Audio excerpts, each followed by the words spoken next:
پاسداری کے لیے اپنے مذہب کا لباس پہنتے ہیں تو لوگ آج ان کے اوپر انگلیاں اٹھا رہے ہیں۔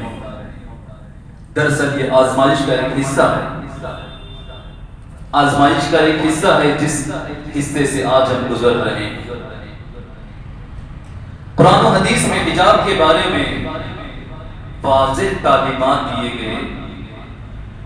اور بتایا گیا کہ قوم مسلم کی بیٹی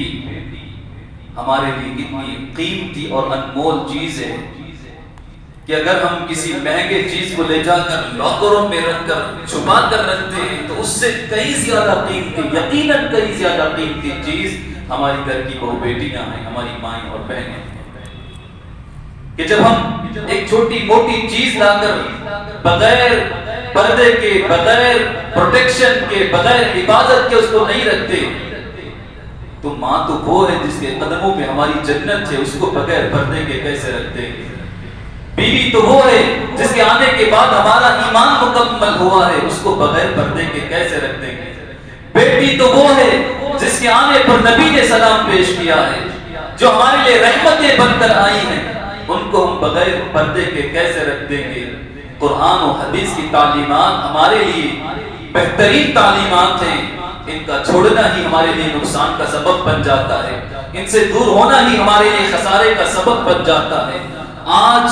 حجاب پہننے والیوں کی تعداد بھی بہت زیادہ ہے اور حجاب سے منہ موڑ کر نکلنے والوں کی تعداد بھی ہمارے قوم میں کم نہیں ہے۔ آج اگر کوئی حجاب کے لیے لڑ رہی ہے تو کوئی ٹی وی کے اسکرین پر بیٹھ کر یہ کہتی بھی نظر آ رہی ہے کہ حجاب تو اسلام میں ہے ہی نہیں۔ معاذ اللہ رب العالمین، ایسی عورتوں کو دیکھ کر، ایسی بچیوں کو دیکھ کر کچھ بچیوں کے ذہن میں یہ بھی خیال آتا ہے کہ وہ بھی تو مسلمان ہے، اس کا نام بھی تو مسلمان ہے، وہ بھی تو کلمہ گو ہے، وہ بھی تو قرآن کو پڑھنے والی ہے، لیکن وہ یہ بیٹھ کر کہہ رہی ہے کہ قرآن میں اس کا ذکر نہیں ملتا، حدیث میں اس کا ذکر نہیں ملتا۔ یاد رکھیں، قرآن و حدیث کی تعلیمات کو جو ایک مرتبہ پڑھ کر سمجھ لے، کبھی وہ قرآن کے خلاف نہیں بول سکتا، کبھی وہ حدیث کے خلاف نہیں بول سکتا، کبھی وہ اللہ رسول سے بغاوت نہیں کر سکتا۔ یہ وہ نام و نہاد مسلمان بیٹیاں ہیں جن کا نام تو مسلمانوں جیسا ہے، لیکن قرآن کا کبھی ان سے واسطہ نہیں ہے، حدیثوں سے کبھی ان کا واسطہ نہیں ہے، قرآن کی تعلیمات کبھی وہ نہیں پڑھی ہوئی ہیں۔ البتہ دنیاوی تعلیمات کو حاصل کرنے کے بعد کبھی لندن کا رخ کرتی بھی، کبھی یو ایس اے کا رخ کرتی بھی، سفر کر کے وہاں کے لبرزم کو دیکھ کر کے، وہاں کی آزادی کو دیکھ کر کے واپس اپنے ملک میں آ کر خود بھی بہکتی ہیں اور کئی ساری بچیوں کو بہکانے کا کام بھی وہ کرتی ہیں۔ اللہ کا واضح پیغام ہے قرآن میں، وَقَرْنَ فِي بُيُوتِكُنَّ، اے عورتوں تم اپنے گھر کو مسکن بناؤ، گھر کے اندر رہو، وَلَا تَبَرَّجْنَ تَبَرُّجَ الْجَاهِلِيَّةِ الْأُولَى، اور بے پردگی اختیار نہ کرو جیسے کہ پہلے بے پردگی ہوا کرتی تھی۔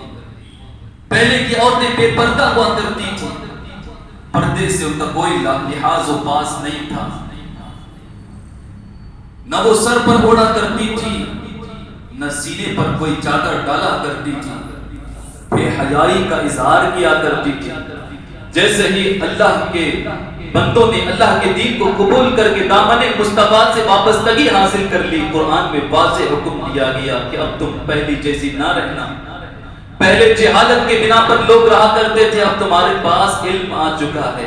نور ایمان آ چکا ہے، اللہ کے رسول آ چکے ہیں، قرآن مقدس آ چکا ہے، لہٰذا اپنے گھروں میں رہو اور بے پردگی کو چھوڑ کر پردہ اختیار کر لو۔ وَأَقِمْنَ الصَّلَاةَ وَآتِينَ الزَّكَاةَ وَأَطِعْنَ اللَّهَ وَرَسُولَهُ، نمازیں قائم کرو، زکوٰۃ دو اگر تم پر زکوٰۃ فرض ہے، یہ عورتوں کے لیے خاص اللہ کا حکم، نمازیں قائم کرو اور زکوٰۃ دو، وَأَطِعْنَ اللَّهَ وَرَسُولَهُ، اور اللہ اور اس کے رسول کی اطاعت کرو۔ جیسے مردوں کے لیے واضح حکم دیا گیا، عورتوں کا نام لے کر عورتوں کو خاص کر کے حکم دیا گیا کہ گھروں میں رہو، تمہارے لیے گھر حفاظت کی جگہ ہے۔ اپنے جسم کا، اپنی خوبصورتی کا، اپنی زینت کا اظہار نہ کیا کرو، لوگ فتنے میں خود مبتلا ہوں گے اور تمہیں بھی فتنوں میں مبتلا کر لیں گے۔ آج آزادی اور ترقی کے نام پر جو بے پردگی ہماری قوم نے کر لی ہے، جس کی بنیاد پر لوگ کہتے ہیں کہ چند ہی تو ہیں جو حجاب پہن کر آیا کرتی ہیں، وہ بھی نکال دے گی تو کون سی بڑی بات ہے۔ جیسے اکثر میں کہا کرتا ہوں نماز فجر کی اذان کے لیے لوگ کہتے ہیں چند ہی تو ہیں جنہیں نماز پڑھنا ہے، باقی سب کو اذان سنا کر کرنا کیا ہے؟ کیا یہ ہمارے لیے دل میں چبھنے والے وہ خنجر نہیں ہے جو ہمیں اور لوگ تانے کی شکل میں دیا کرتے ہیں؟ کیا یہ حقیقت نہیں ہے؟ جنہیں نماز پڑھنی ہے لوگ کہتے ہیں وہ تو اٹھ کر آئیں گے ہی، وہ تو الارم رکھ لیں گے، اٹھیں گے، آ جائیں گے۔ جنہیں نماز پڑھنا نہیں ہے ان کے کان میں لے جا کر اسپیکر بجاؤ، وہ تو اٹھیں گے نہیں، آئیں گے نہیں، تو پھر دیتے کیوں؟ سیم سوال یہی ہے کہ چند ہی تو بچیاں ہیں جو حجاب پہننا چاہتی ہیں، سب کے لیے یہ کیوں ہنگامہ برپا کیا جا رہا ہے؟ جبکہ قرآن اور حدیث میں واضح حکم ہر مسلمان بچی کے لیے، ہر مسلمان عورت کے لیے۔ حضرت فاطمہ رضی اللہ تعالی عنہا سے پوچھا گیا کہ عورت کے لیے سب سے بہترین پردہ کیا ہے، تو حضرت فاطمہ رضی اللہ تعالی عنہا نے جواب دیا عورت کے لیے بہترین پردہ یہ ہے کہ نہ عورت کو کوئی مرد دیکھے نہ کوئی عورت کسی مرد کو دیکھے۔ یہی حضرت فاطمہ رضی اللہ تعالی عنہا حضور اقدس صلی اللہ علیہ وسلم کی خدمت میں عرض کرتے یا رسول اللہ علیہ الصلوۃ والسلام، اللہ اپنی بندیوں سے کب خوش ہوتا ہے اور کب ناراض ہوتا ہے؟ کس وجہ سے خوش ہوتا ہے، کس وجہ سے ناراض ہوتا ہے؟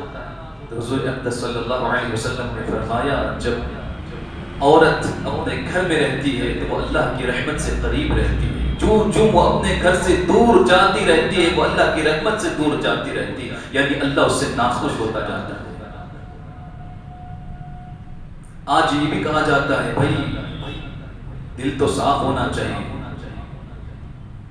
آنکھوں پہ پردہ ہونا چاہیے، عورتیں پہنے نہ پہنے، جینس پہن لیں، کچھ بھی پہن لیں، مردوں کے دماغ میں پردہ ہونا چاہیے اور نیت خالص ہونا چاہیے، نیت صاف ہے کوئی بات نہیں، چاہے جیسے کپڑے پہن لیں۔ اللہ اکبر کبیر، اللہ اکبر کبیر۔ یہ شیطانی وسوسہ جو قوم مسلم کے اندر اس نے ڈالا ہے کہ بھئی اب عورت کچھ بھی پہن کر آئے، مرد اپنے نگاہوں کو نیچے رکھے، حکم ہے، اللہ نے واضح حکم دیا ہے کہ مردوں کو چاہیے کہ وہ اپنی نگاہیں نیچے رکھیں، لیکن کیا ہر مرد ایک طرح کا ہوتا ہے؟ کیا ہر مرد ایک ہی مذہب کا ہوتا ہے اور ایک ہی مذہب کا بالفرض مان لیا جائے تو کیا ہر مرد اللہ اس کے رسول کی بات کو ماننے والا ہوتا ہے؟ اگر آپ اپنے گھر کے باہر سونا لا کر رکھ دیں اور کہیں کہ بھئی انسان کو چاہیے کہ وہ چوری نہ کرے، ہم تو رکھیں گے ہی باہر، تو کیا آپ کا سونا، آپ کے چاندی، آپ کے زیورات محفوظ رہیں گے؟ کیا کوئی نہ کوئی ایسا مرد نہیں آئے گا جو چور ہوگا اور اٹھا کر لے جائے گا؟ پھر آپ یہ کہتے رہیں گے بھئی ہم تو باہر رکھے تھے، ہماری نیت خالص تھی، اب چور کو چاہیے تھا کہ وہ چوری نہ کرے۔ یہ تو بے وقوفی والی بات ہے۔ ہر مرد نیک نہیں ہوتا، ہر انسان نیک نہیں ہوتا، کوئی نہ کوئی شیطان کے برگلانے میں آ جاتا ہے، اس کے وسوسوں میں آ جاتا ہے۔ اگر آپ یہ کہیں ہماری نیت خالص ہے اس لیے ہم نے سونا چاندی اور زیورات کو باہر رکھا تھا، بغیر پروٹیکشن کے رکھا تھا، بغیر لاک کر کے رکھا تھا، اس نیت کے ساتھ رکھا تھا کہ سب لوگ نیک ہیں، کوئی چوری نہیں کرے گا، تو دنیا آپ کو بے وقوف کہے گی۔ جس کے پاس آپ رپورٹ کروانے جائیں گے وہ آپ کو بے وقوف کہیں گے کہ بھئی تمہیں اپنی قیمتی چیزوں کی حفاظت کرنے نہیں آتی تو کیوں خرید لیا تھا؟ یہی ایک مثال ہے کہ ہماری مائیں، بہنیں، ہماری بچیاں زیوراتوں سے کئی زیادہ مہنگی اور کئی زیادہ قیمتی ہیں، کئی زیادہ قیمتی ہیں۔ کبھی وہ رحمت بن کر آتی ہیں، کبھی وہ مرد کا آدھا ایمان بن کر آتی ہیں، تو کبھی وہ اپنے بچوں کے لیے اپنے قدموں تلے جنت لے کر آتی ہیں۔ اتنی قیمتی چیزوں کو ہم یہ کہہ کر باہر بیچ دیتے ہیں ہماری نیت تو خالص ہے۔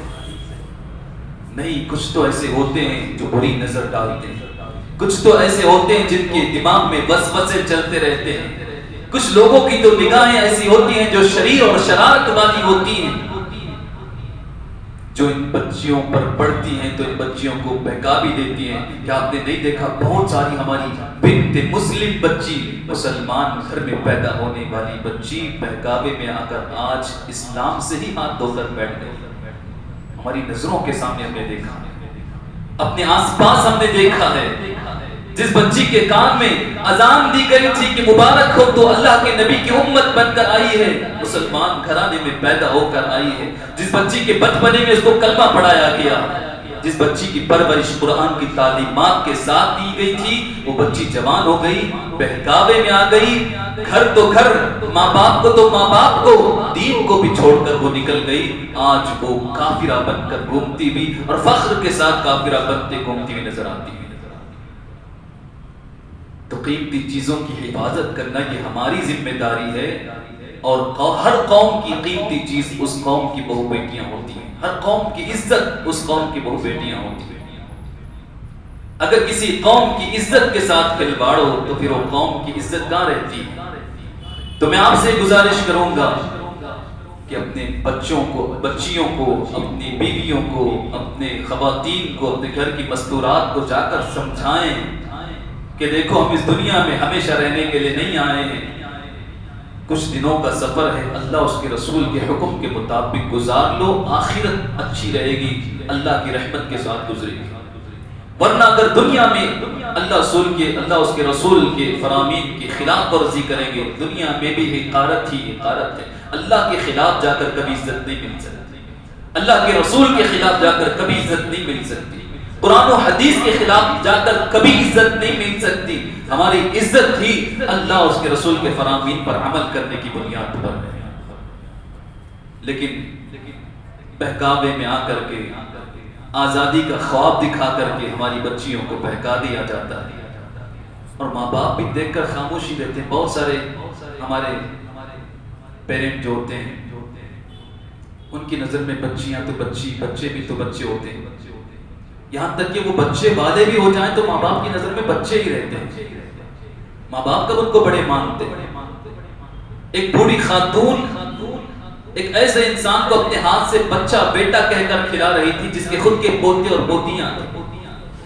لیکن اس بوڑھی خاتون کو جا کر پوچھو یہ تو خود دادا اور نانا بن گیا ہے، تم اس کو بیٹا بیٹا کر کے کیوں کھلا رہے ہو؟ وہ یہی کہے گا یہ تو میرا نور نظر ہے، میرا لخت جگر ہے، اگرچہ بوڑھا ہو گیا میرا اپنا بیٹا ہے، میری نظر میں تو یہ چھوٹا ہی ہے۔ تو ماں باپ کی نظر میں بچے کبھی بڑے نہیں ہوتے، بچے ہی رہتے ہیں، معصوم جیسے ہی رہتے ہیں، نازک ہی رہتے ہیں۔ لیکن حقیقت میں اچھے ماں باپ وہ ہیں جو اپنی اولاد پر نظر رکھیں، ان کی اچھی پرورش کریں۔ ایک چرواہا جو بکریوں کو چراتا ہے،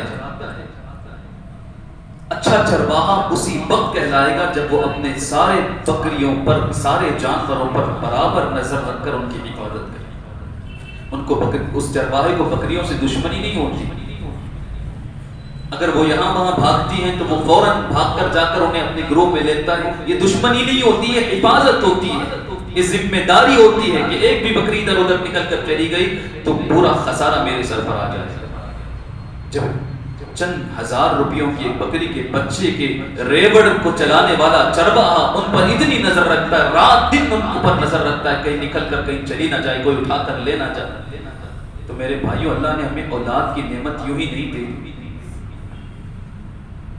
اولاد جس کی نہیں اس سے پوچھو کہ اولاد کی نعمت کیا ہوتی ہے، وہ کروڑوں روپے خرچ کرنے کے لیے تیار ہے اگر کوئی یہ گارنٹی دے دے کہ تمہیں اولاد ہو سکتی ہے۔ کیوں؟ کیونکہ اولاد کی نعمت اور اس کے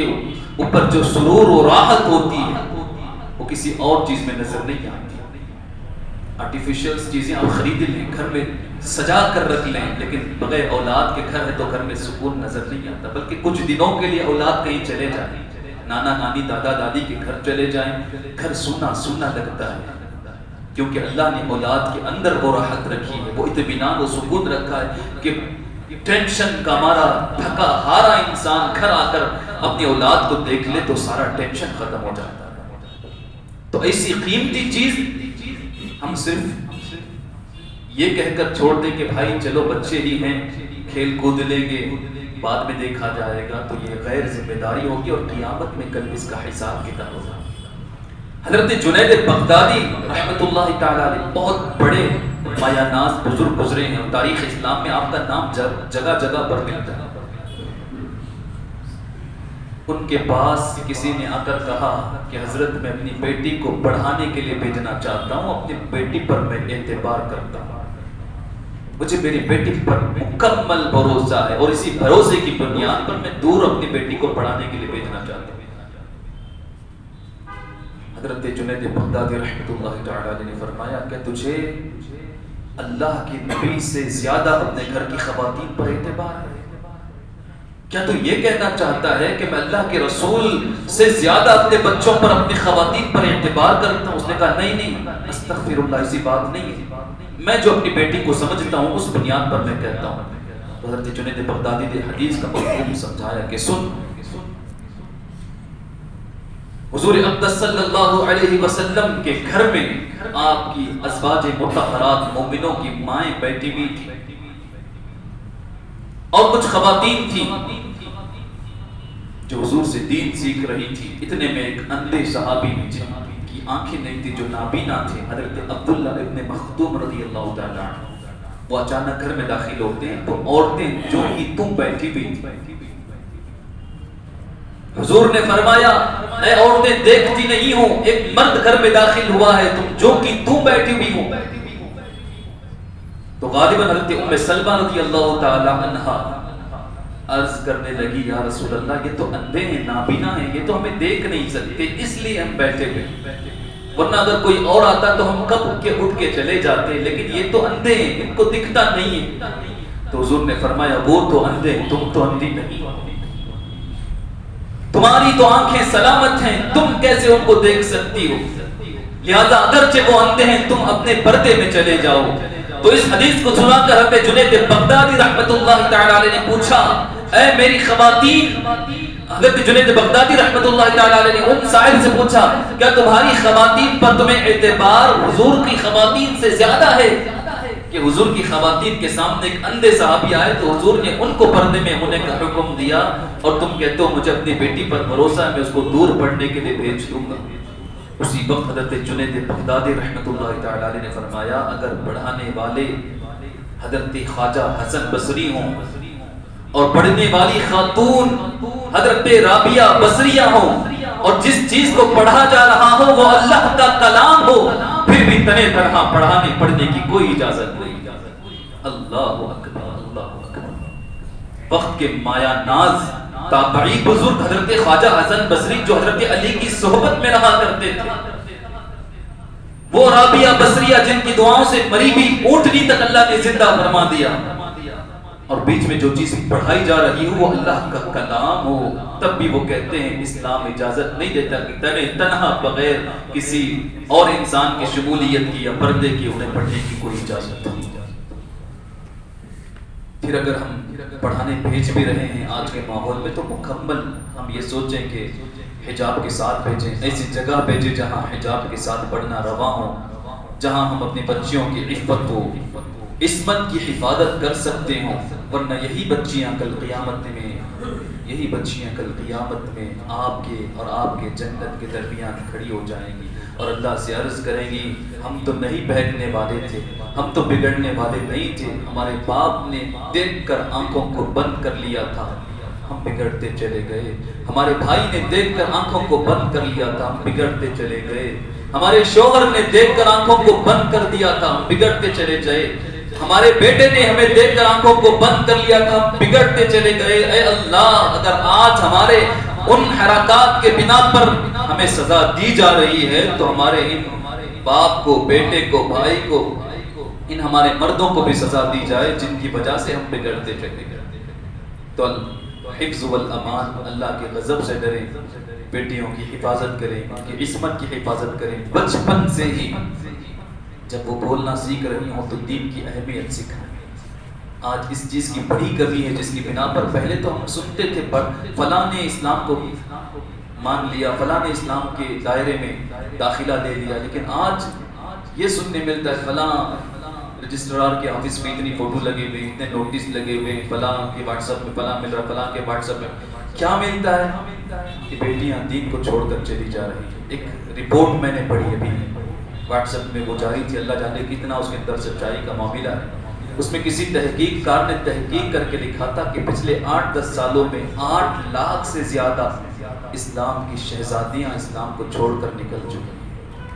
اللہ اکبر کبیرہ، اللہ اکبر کبیرہ. 8 لاکھ سے زیادہ صرف ہمارے اس دیش.